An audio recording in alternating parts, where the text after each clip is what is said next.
In this video, I'm going to take you through 5 steps that will take you all the way from planning to posting a fantastic review video that people will thank you for. And if you have any questions, don't hesitate to leave a comment below, and I'll always do my best to help. Hey, I'm Dunna, and as I'm sure you've already guessed, I make videos here on YouTube. Today, I wanted to do something a bit different and give you an overview of how you can make an informative, concise, and entertaining product review for any kind of product, be it tech, makeup, software, coffee, or an Idaho potato with your face printed on it. It's a thing. Look it up. And together with the amazing sponsor of this video, MusicBed, we're also going to be giving away $1,000 worth of gear as well as $250 straight to you to help you get started with your reviews. So keep watching for the details on how you can win that prize. All right, step 1 is making some initial decisions about what kind of reviews you want to make. There are a ton of different types of reviews on YouTube, everything from fun, lighthearted reviews to more clinical and technical reviews, and everything between. The best way that I've found to make decisions about what you want your reviews to be like is to start by watching a bunch of other reviewers and take notes on what you liked and what you didn't like about the way that they put together their reviews. This isn't necessarily product specific, but more just getting a general idea into how they make their videos. Take notes on their visuals, their audio, how they approach the details of the review, and start to put together a list of things that you think you'll do and a list of things that you want to avoid. Another part of this is choosing which products you want to review. When you see other reviewers, is there an obvious pattern to how they choose the products that they feature on their channel? At first, you'll likely have to review products that you already have around, but there is potential that you can get more choosy as your channel grows. It's very important to remember that the goal here is not to be the only person to have a review of any particular item. That really doesn't matter. The goal is to have the absolute best review for the viewers that you're trying to attract. Which brings us to another important thing to think about during this step. Who are your viewers? What do you think will impress them? What would it take to make your viewers go out of their way in the comment section to tell you that your review was the best one they saw on YouTube? They most likely watch several different reviews on whatever product it is that they're considering, so what will make them thank you for being better than the rest? So once you think about all those things, you've got some choices to make. Are you going to be more scientific with your review or more practical, more lifestyle based? Will you talk to the camera or maybe even just do a voiceover with video examples? And it's in this step that we're going to make those broad decisions that will guide our choices throughout the other steps. Okay, so we've made some important initial decisions at this point. Now it's time for step 2. Research and testing. The very first and most straightforward part of this phase is to read any manufacturer materials that you can. I'm not necessarily saying that you need to read the whole manual, but just take a look at the features that the manufacturer is highlighting in their advertising and get an idea for the key features of that product. Most likely, these will be the features that people are most interested in. Now, obviously the manufacturer isn't going to bring up any potential flaws, but we'll find those later. Beyond your own personal experience, which we'll get to in a bit, there is more that you can do to determine what should or shouldn't make its way into your review. And like before, I highly recommend looking into other reviews that may have been done for the same product you're about to review. It is important that you're not just copying and repeating what other reviewers are saying. You're going to want to form your own opinion and put that forward, but watching other reviews can give you a heads up on potential issues to look out for and test. When you're watching other reviews, just like we did in that first step, take notes on what you think was good, what didn't work so well, and use that information in your planning. This is the single easiest way that I've found to make sure that your review is the absolute best review of that product. The next part of this step is arguably the most important. Test the product.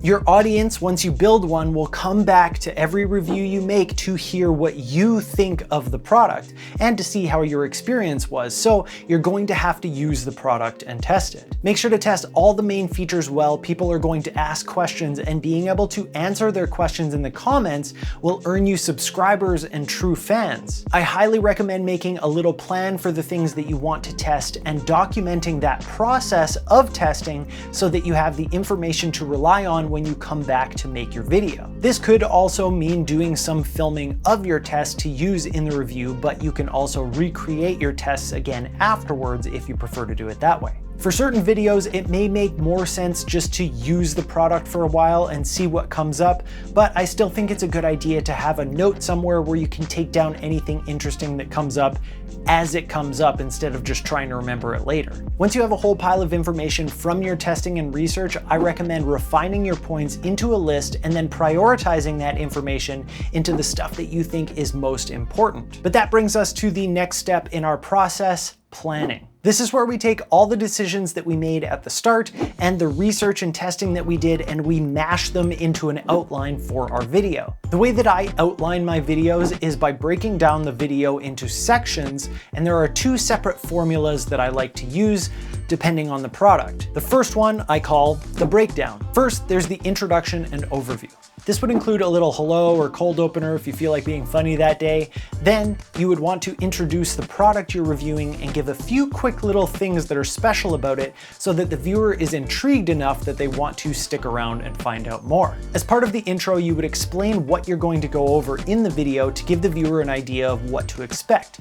Basically, you're like a villain and you have to explain your whole plan to the hero before you can do it. Maybe a bad analogy, but you get the point. Next, you can talk about the physical features, specifications, and price of the product. How much it weighs, how does it feel, does it have any special buttons or dials, what's the build quality like? You may want to include how these features compare to other similar products on the market if you're familiar with them. Next, go through the application of the product. What is it meant for? How did it perform? What were your experiences with it? This would be where you would include any specific test samples that you may want to show. The next section would be about who the product is for. This section is important because it makes it really easy for people to put together everything that you've said up to this point. They're probably not taking notes while they're watching, so they can basically listen here and find out if you think that it's right for them. If you've done a good job and earned their trust by being thorough and honest, then your recommendation will mean a lot. And finally, some kind of wrap up that ties everything together and gives your opinion on the product before a final reminder to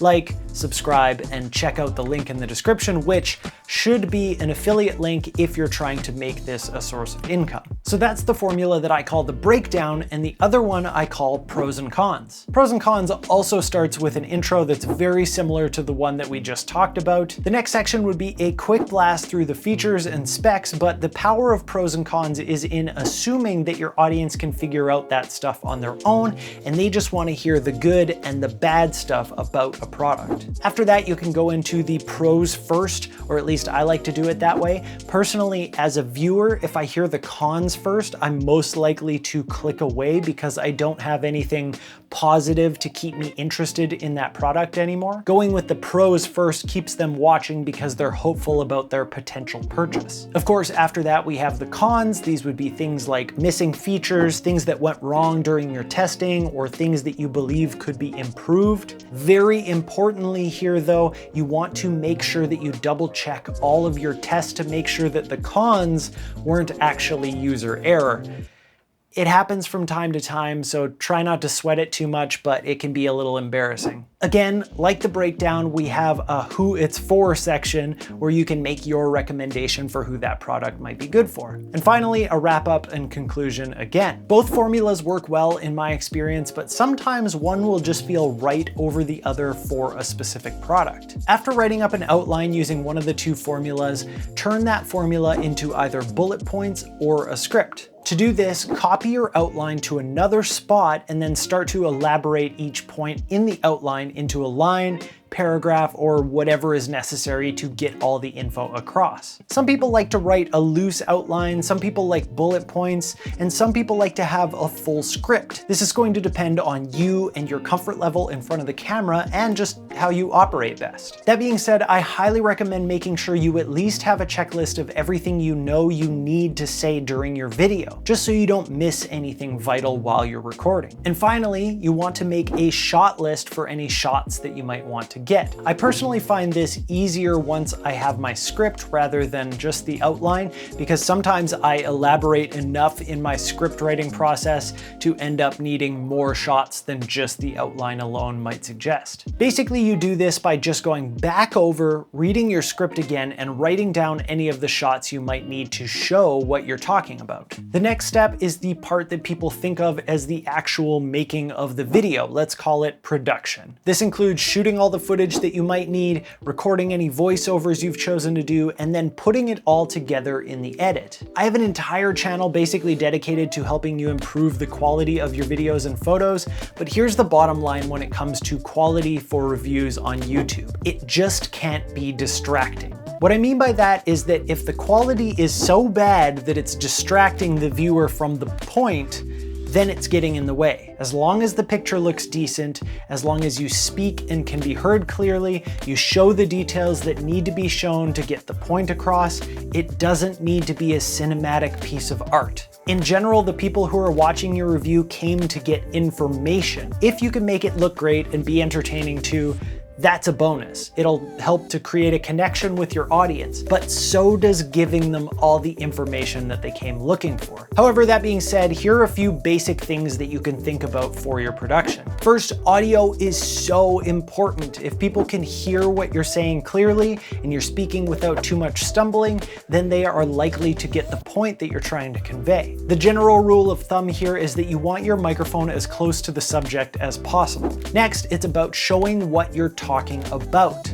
We call this B-roll. The main shot might be me talking to the camera like this, and the B-roll is showing off what I'm talking about. So if you're reviewing a phone and you say that it's really small, show a shot of it next to something that people generally know the size of so they get a visual reference. And yes, that means you're going to have to learn a little bit of video editing, but we're talking about super basic stuff here. Thirdly, think about lighting. Generally, all cameras, including the one on your phone, perform better when you give them lots of light. So make sure that whatever you're filming is lit up nicely. If the details of what you're trying to show aren't clearly visible, your viewers will find some other video to watch where they are. And fourthly, think about your space. Make sure it's tidy, not distracting, and it represents the vibe and overall aesthetic that you've chosen to go for. If you're showing things on a table, are the products nicely visible on that table, or are they blending in and hard to see the details? Now, I'm not going to tell you that gear doesn't matter. That would be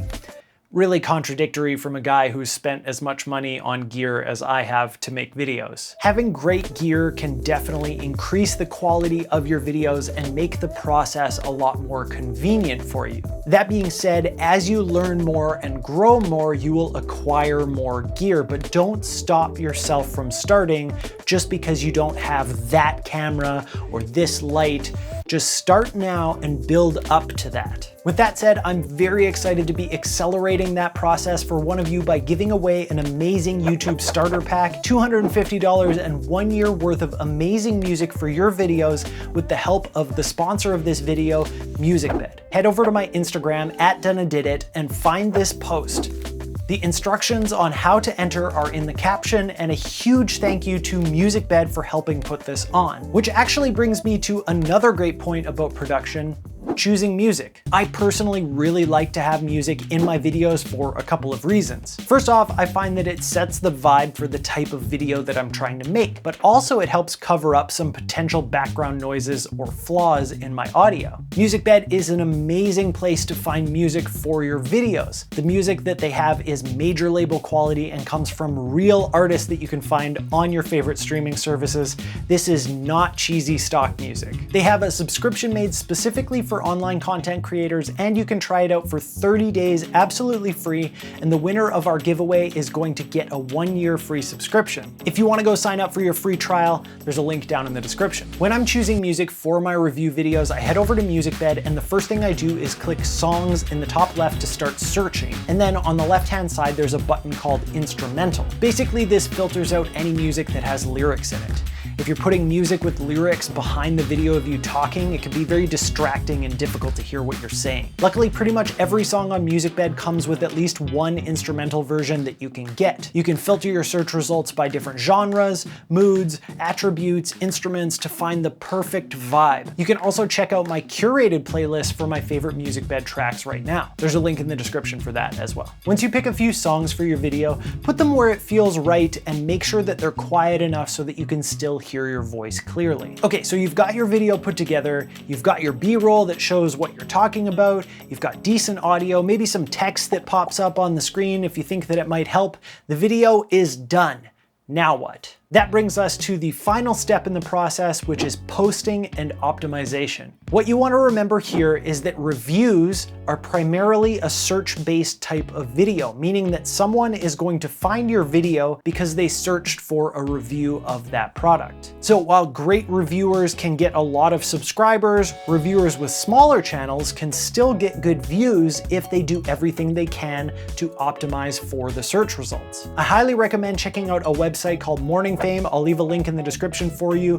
This is the site that I use to choose my keywords, my title, my description, and just to make sure that I have the best possible chance at showing up high in the search results. You want to create a title that has some kind of a searchable term in it. This is what I mentioned before as the keyword. In the case of a review, that might just be the product name with the word review behind it, since that's something that a lot of people will be searching. But then you also want to make sure that it's intriguing so that they click yours over someone else's. Maybe a little bit of mystery or a question in the title will get you there. And maybe even more important than the title is the thumbnail. The bottom line is that we are visual and instinctual creatures, so when we pull up search results, we're immediately drawn to the most appealing picture that we see. So spend time thinking about your thumbnail. You can even add thinking about the thumbnail into the planning phase. In fact, a lot of the title and thumbnail planning could arguably be done beforehand to influence how you go about making the video,